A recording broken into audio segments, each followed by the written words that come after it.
Hello friends, ఈరోజు మనం MySQL డేటాబేస్లో టేబుల్ అనేది ఏ విధంగా డిలీట్ చేయాలో తెలుసుకుందాం. ముందుగా టేబుల్ని డిలీట్ చేయాలంటే డ్రాప్ టేబుల్ నేమ్ అనే సింటాక్స్ మనం యూజ్ చేసుకుంటాం. డ్రాప్ టేబుల్ అనేది స్టేట్మెంట్, టేబుల్ నేమ్ అనేది మనం ఏ టేబుల్ అయితే రిమూవ్ చేయాలనుకుంటున్నామో ఆ టేబుల్ నేమ్ అనేది ఇక్కడ మెన్షన్ చేయాలి. చివరిలో కాలన్ అనేది మెన్షన్ చేయాలి. ఎగ్జాంపుల్, డ్రాప్ టేబుల్ అనేది స్టేట్మెంట్. ఇప్పుడు మన డేటాబేస్లో స్టూడెంట్ అనే టేబుల్ ఉంది. ఆ టేబుల్ని డిలీట్ చేయాలనుకున్నాం కాబట్టి డ్రాప్ టేబుల్ స్టూడెంట్ నేమ్ అనేది మెన్షన్ చేసుకున్నా.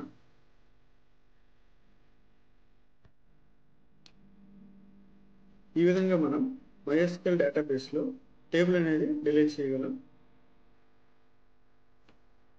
ప్రాక్టికల్గా మనం SQL సర్వర్లో ఏ విధంగా చేయాలో చూద్దాం.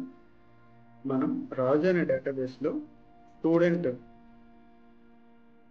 అనే టేబుల్ అయితే క్రియేట్ చేసుకున్నాం. ఇప్పుడు మనకి రాజు అనే డేటాబేస్లో స్టూడెంట్, టీచర్ అనే 2 టేబుల్స్ ఉన్నాయి మనకి. ఇప్పుడు మనం స్టేట్మెంట్ ఉపయోగించి స్టూడెంట్ అనే టేబుల్ని రిమూవ్ చేసుకుందాం.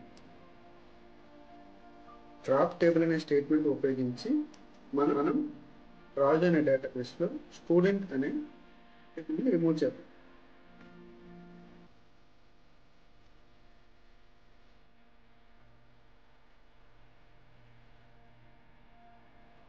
క్వెరీ రన్ చేద్దాం. ఇప్పుడు చూడండి, మనకి రాజు అనే డేటాబేస్లో స్టూడెంట్ టేబుల్ అయితే మనకు కనిపించడం లేదు. మనం క్వెరీ ఎప్పుడైతే రన్ చేస్తామో అక్కడ డేటాబేస్లో టేబుల్ అనేది రిమూవ్ అయిపోతుంది.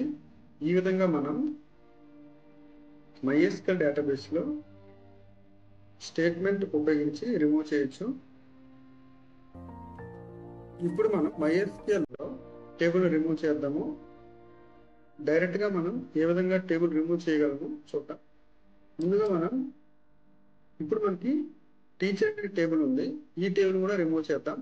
అంటే టేబుల్ పైన రైట్ క్లిక్ ఇస్తే ఇక్కడ మనకి డ్రాప్ టేబుల్ అనే మెనూ బార్లో డ్రాప్ టేబుల్ అని కనిపిస్తుంది.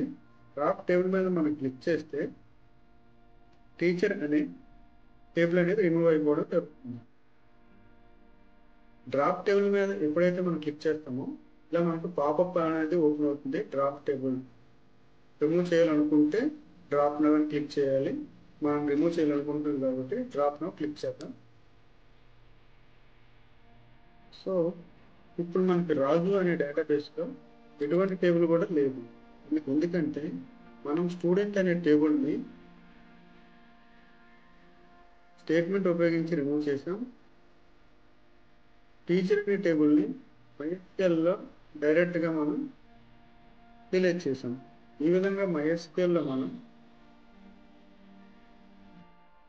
డ్రాప్ టేబుల్ అనే స్టేట్మెంట్ ఉపయోగించి రిమూవ్ చేయొచ్చు. MySQLలో కూడా డిలీట్ చేయొచ్చు. ఈ వీడియో మీకు నచ్చినట్లయితే లైక్ చేయండి, సబ్స్క్రైబ్ చేయండి, షేర్ చేయండి.